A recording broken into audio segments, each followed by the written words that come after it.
Just recently, President Muhammadu Buhari led the Nigerian delegation to the One Planet Summit in Paris. At the summit, the president told participants that Nigeria could not implement its national determined contributions without financial, technical, and capacity building support from developed countries. What's the implication of Nigeria's lack of capacity to contribute its own input to reducing the negative effects of climate change? Perhaps it's time to shift politics away from governance. Is this a show of lack of commitment to the deafening alarm bells of climate change? To find answers to these questions, Channels TV caught up with Nigeria's Environment Minister, Jibril, on the challenge of climate change. A policy that is more responsive, a policy that is holistic in its approach in such a way that we all know that environmental issues are global issues now. We're fully aware of what happened in 2015, the historic Paris Agreement. We know the president has signed that agreement. He has ratified it recently, and therefore we are among the World League of Nations that have come out clearly to identify with climate issues. So environment as a factor in all aspects of production needs to be repositioned. Whatever we're going to do will be based on sound environmental practice. And so we hold people responsible, we hold companies who are doing business in Nigeria to environmental standards that are acceptable the world over.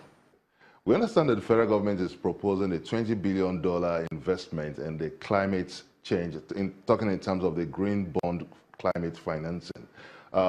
What's the cost-benefit analysis of this? Because this is a very huge investment. Green bond is being floated in Nigeria as the first of its kind. It's going to be a sovereign bond, and it is geared towards reacting to our national determined contribution. In our national determined contribution, we decided that we want to reduce emission by 20% unconditionally, and we could go up to 45% if we are supported by other countries in the world that are interested and are involved in this climate issue. So the issue of green bond came because we want to use it to achieve our national determined contribution. We are looking at providing solar energy, renewable energy from the bond proceeds, and this is embedded in the Ministry of Power, House and Work. We are looking at transportation sector, and we are partnering with the Federal Capital Territory Administration.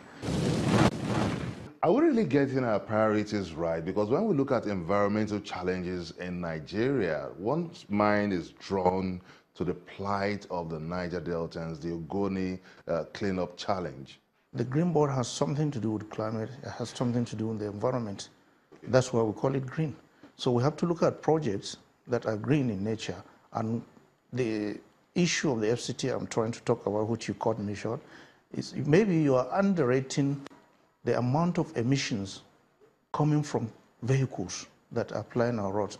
If you know the quantity of emissions that are coming out and that are harmful to the environment, definitely you will agree with me that putting something in the transport sector will help in reducing emission in this part of the country.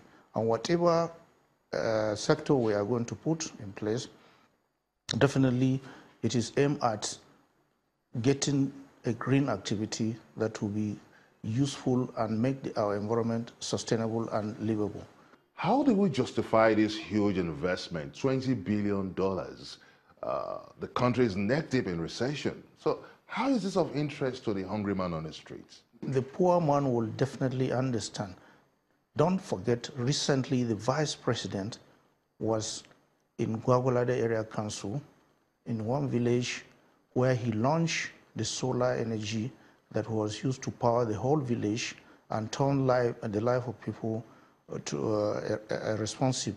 This was an area where they had no power, where somebody who has a small gen will always make some money to charge their phone set. But with the coming of the solar power, which the Vice President launched, the people were able to reactivate their boreholes, which was moribund. With a few amount of money, it was resuscitated, and it is now being powered by solar energy. Their schools have power now, courtesy of the solar energy. So when we talk about leveraging these funds into green activities like the solar power, it is a renewable energy. It is not based on fossil, and it does not create emission. And our goal in getting this is to ensure that renewable energies that are not harmful to the environment are given top priority. So to talk about justifying the huge amount of money, if you realize how the life of people can change when they have sufficient power and energy to run their life, you will not think that we're wasting huge amount of money to get power into the life of people. When there is power, there will be a lot of economic activities in our communities, and that's what we're looking at.